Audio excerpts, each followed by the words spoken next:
எப்பயும் ஏமா ஒரே மாதிரி சமைக்கிற அப்படின்னு சொல்லி என் ஹஸ்பண்ட் கேட்கவே, சரிங்க நீங்கள் உங்களுக்கு வித்தியாசமாக வந்து ஆந்திரா ஸ்டைலில் அவரைக்காய் பொரியல் செஞ்சு தரேன், எப்படி இருக்குன்னு சொல்லுங்கன்னு சொல்லி நானும் வந்து கடாயில் எண்ணெய் விட்டு கடுகு சீரகம் இது கூட காஞ்ச மிளகாய் 4-5 தட்டி வச்சுருக்க பூண்டு பொடியாக நறுக்கணும் ஒரு பெரிய வெங்காயம் போட்டு வதக்கிட்டேங்க. இது கூட வந்து தேவையான அளவு உப்பு, கொஞ்சமாக மஞ்சள் தூள், நம்ம அவரைக்காய்க்கு தேவையான அளவு சாம்பார் தூள் வந்து போட்டுக்கலாம். நான் ஒரு டீஸ்பூன் போட்டிருக்கேன், உங்களோட காரத்தை பொறுத்து ஆட் பண்ணிக்கோங்க. இதை நல்லா கலந்து விட்டதுக்கப்புறமா ஒரு 150 கிராம் அவரைக்காய் சின்ன சின்னதாக கட் பண்ணி எடுத்து வச்சுருக்கேன், அதையும் வந்து கலந்து விட்டுக்கலாம். இது கூட தண்ணி ஊற்றி நல்லா வந்து வேக வச்சுட்டேங்க.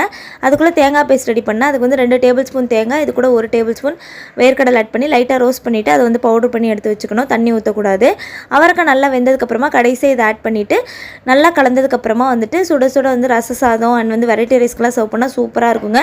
என் ஹஸ்பண்ட்டை கொடுத்து சர்வ் பண்ணால் சூப்பராக இருக்குமா அப்படின்னு சொல்லி சொன்னாங்க.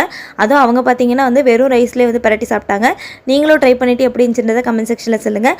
அது குழந்தைங்களுக்கு செஞ்சு கொடுத்தீங்கன்னா கண்டிப்பாக விரும்பி சாப்பிடுவாங்க. எப்படி இருந்துச்சுன்னு சொல்லி சொல்லுங்கள்.